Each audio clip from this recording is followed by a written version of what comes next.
Mano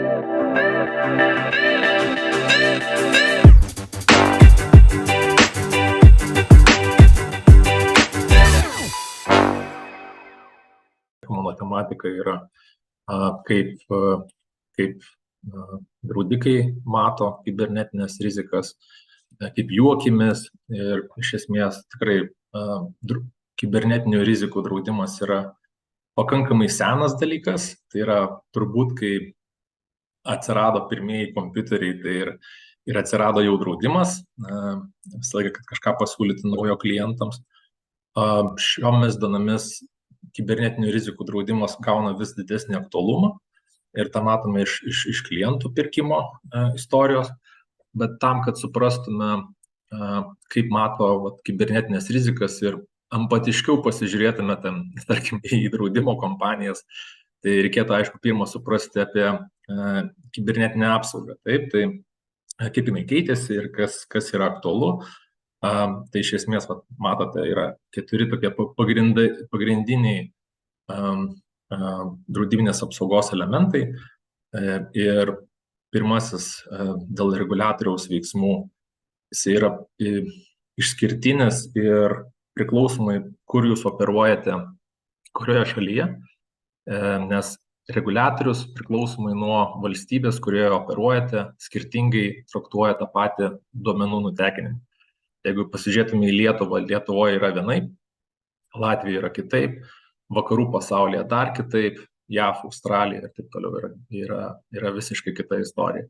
Tai dėl reguliatoriaus gal daug nepasakosiu, nes tokia irgi jautri tema, bet reguliatorius Lietuvoje atlieka tikrai puikiai savo vaidmenį ir atitinkamai tai irgi turi įtakos draudiminės apsaugos galiojimą.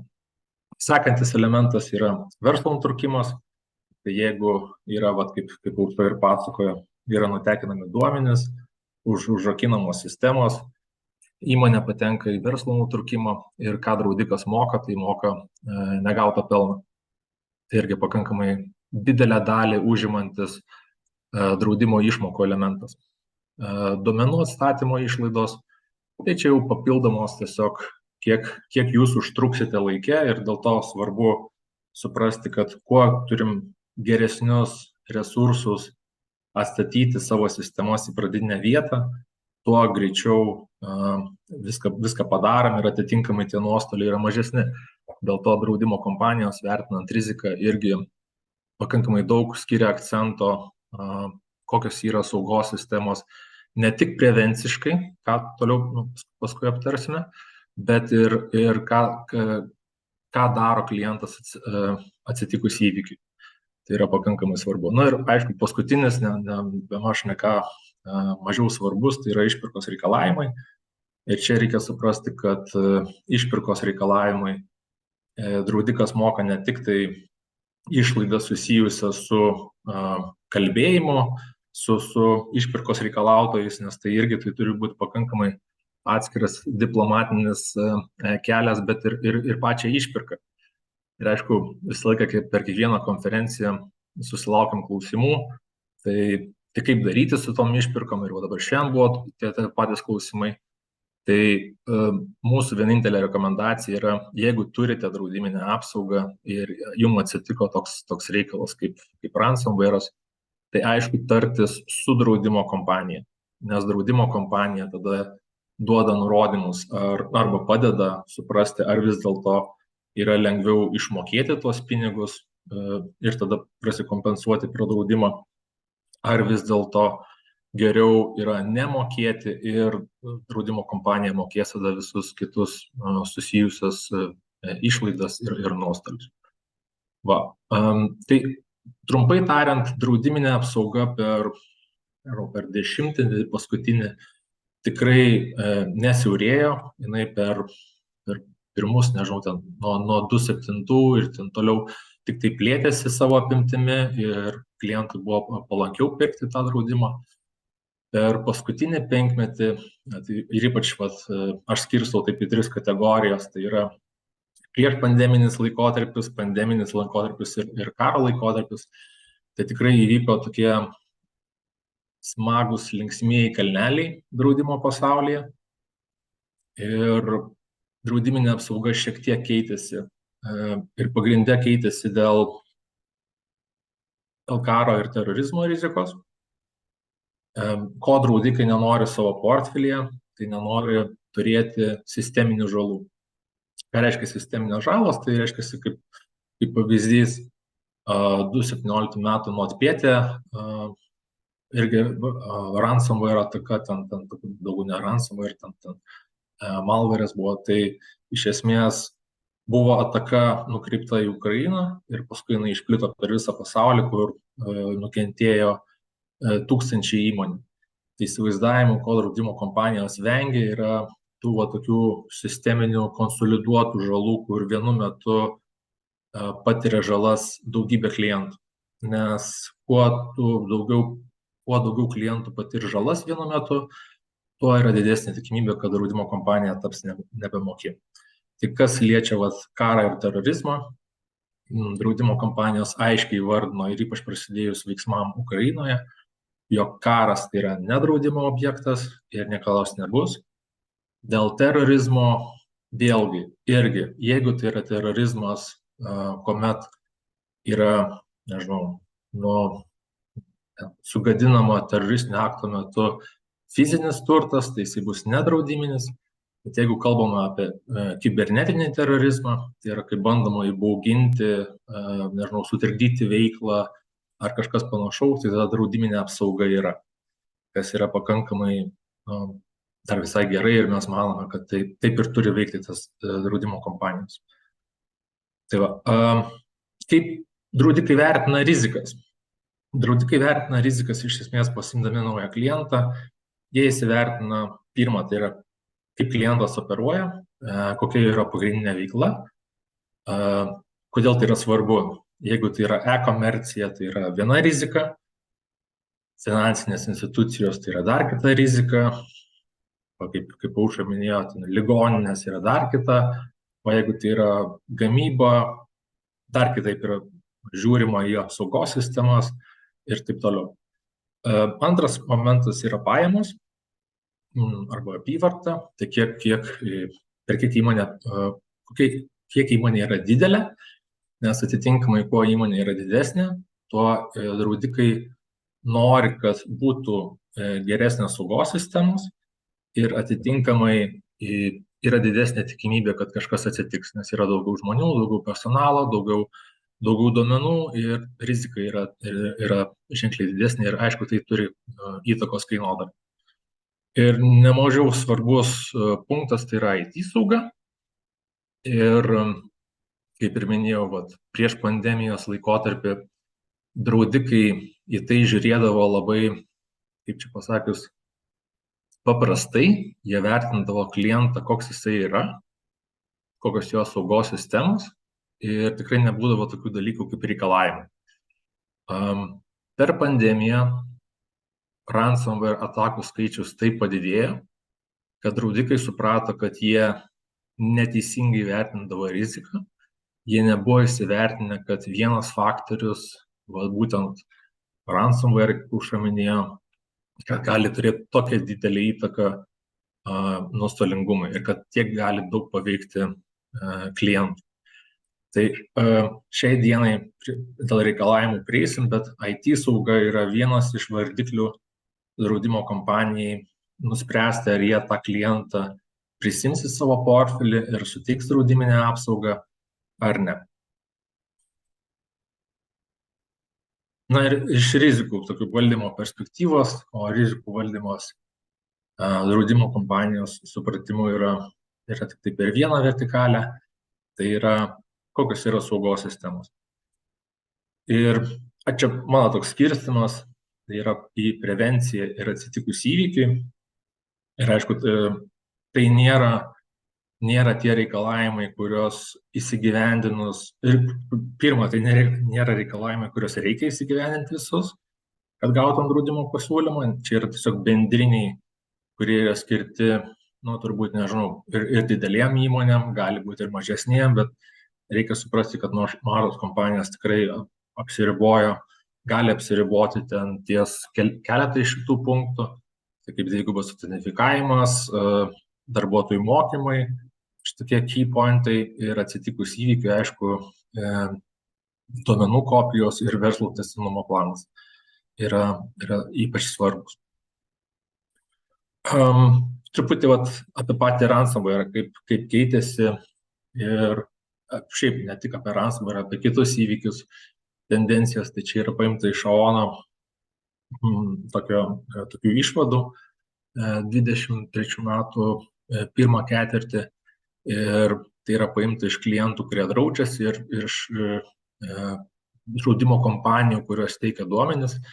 Tai kaip matome, ransomware'as būtent prieš pandeminį laikotarpį buvo vidutiniškai dažnis, o per būtent tą pandeminį laikotarpį dažnis tapo toks milžiniškas, kad draudimo kompanijos klientam pradėjo kelti draudimo įmokas dideliu pagreičiu. Ir mes šiandien nekalbam apie 10-20%, kai kurie klientai tiesiog jau nebegaudavo draudiminės apsaugos, nes jų IT sauga nepatemdavo.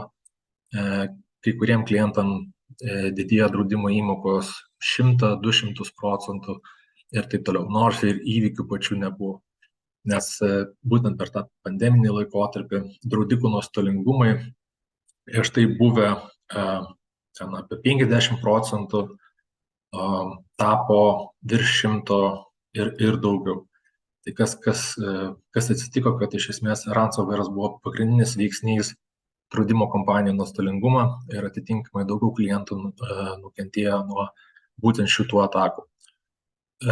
Iš Lietuvos tendencijų, sakyčiau, iš klientūros turimos, tai tikrai dar nėra, manau, kad yra pakankamai gerai apsisaugoję ir nepavyksta įsibrauti į mūsų klientų sistemas. Ką dažniau matome, tai yra vis dėlto tie socialinė inžinerija, yra apsimetama tiekėjų, apsimetama kitų asmenių. Vakar skaičiau irgi, kad yra apsimetinėjimo darbuotojais ir gaunami prieigos prie sistemų. Tai būtent socialinė inžinerija yra šiai dienai daugiausia nuostolius generuojanti rizika pas mūsų klientus. Užsienyje vis dėlto pagrindinė rizika ir išlieka ransomware'as. Tai iš grafiko sakyčiau taip, kad praeiti metai buvo draudikam pakankamai geri, nes stabilizavosi būtent išpirkos reikalavimai, bet šių metų pradžioje jau fiksuotas vėl dažnis išpirkos reikalavimų. Tai nežinom, kaip bus ateityje, bet spėjimas yra tos, kad susidarė naujas dugnas, nauja tendencija, kad tiesiog ransomware išliks, jie niekur nedings, jie buvo ir bus. Tai tik tai klausimas, kaip bendrovės yra pasiruošusios įmonės kovoti su šitą riziką. Ir kokią tai turėjo įtaką kainodarai, tai ką irgi grafikas šiek tiek iš draudimo kompanijos skaičiuoja įmokas. Tai visą laiką būdavo didėjimas draudimo įmokų iki pat, pavadinkim, praeitų metų pabaigos, ir kai jau draudikai pamatė gerėjančią tendenciją, ypatingai dėl būtent išpirkos reikalavimų, draudimo kainos pradėjo mažėti. Ir kai mes anksčiau klientam prieš pandeminį laikotarpį sugebėdavom gauti 3-4 draudimo kompanijų pasiūlymus, per pandeminį laikotarpį gaudavom vos 1 arba 2 jau geriausiu atveju. Taip dabar jau pasikeitė vėl laikai ir draudikai mato, kad klientai yra pasitaisę, draudikam patiem yra aiškiau, kaip tas rizikas valdyti, ko reikalauti iš kliento, ir tai turi, aišku, atitinkamos įtakos ir kainodarai, nes draudikai yra susivaldę savo nuostolius. Ir aišku, Aonas čia visai neseniai išleido tokias išvadas, vadinasi Cyber Resilience Report, lietuviškai tai būtų kibernetinių rizikų atsparumo išvados. Ir Tai yra pateikiama pakankamai įdomių pjūvių, kokią įtaką, kaip pasikeitė per paskutinius 12-24 mėnesius rizikos ir IT sauga. Tai matome keletą dalykų, kad tikrai gerėja klientų IT sauga ir tai leidžia draudimo kompanijam prisimti naujas rizikas.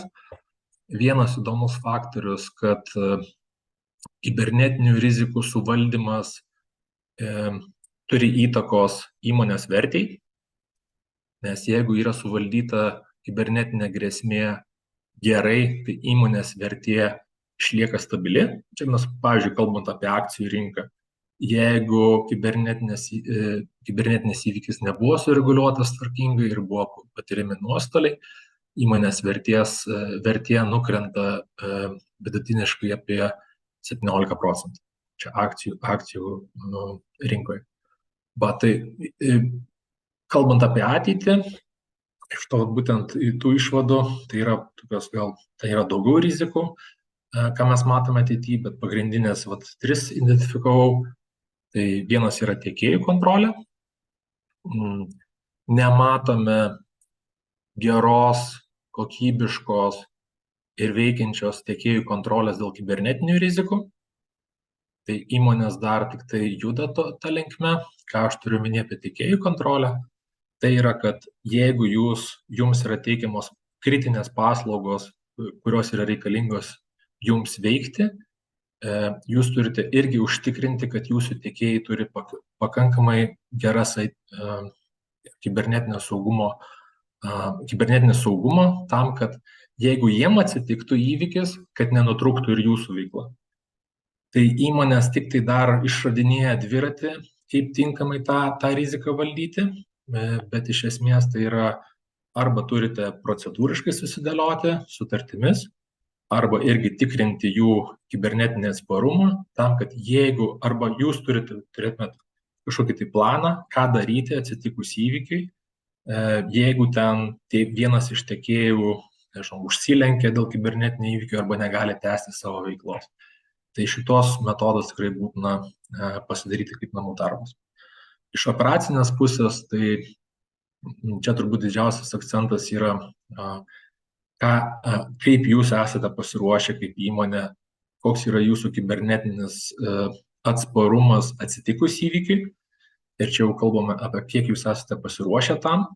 Tai kaip ir praeitam ten buvo slaidas apie reikalavimus, tai ką daryti atsitikus įvykiui. Ar jūs turite verslo tęstinumo planą, ar jūs esate turėję įvykio simulacijas, kuris suprantu, kad kainuoja velniškai brangiai, bet pabandyti vis dėlto iš tos debesijos atsipūsti duomenis ir pasižiūrėti, ar jie yra kokybiškai. Tai yra būtina tam, kad atsitikus įvykiui ir, kaip aš sakau, kaip draudimo kompanijos čia kalbasi, sako, turbūt klausimas ne ar atsitiks, o kada atsitiks. Tai ir klientai turėtų ruoštis tokiam scenarijui, kas būtų, jeigu būtų. Ir kaip mes reaguotume kaip įmonė, jeigu mums atsitiktų kibernetinis įvykis. Na ir paskutinis punktas, tai yra užvadinau pagalbą žmonėm, nes iš praeitų konferencijų sulaukdavau komentarų, kad galbūt per aštriai šitą klausimą keliu, bet matome, kad žmonės yra kritinis elementas kibernetinėse rizikose ir iš esmės mes turim suteikti pakankamai resursų ir įrankių tam, kad jie padėtų įmonei valdyti kibernetinės rizikas. Tai kaip ir Aušra minėjo, ir slaptažodžiai, ir edukacijos, ir visokie metodai, kad žmonės suprastų, kas yra kibernetinė rizika, kokios yra galimos grėsmės ir kaip apsaugoti įmonę.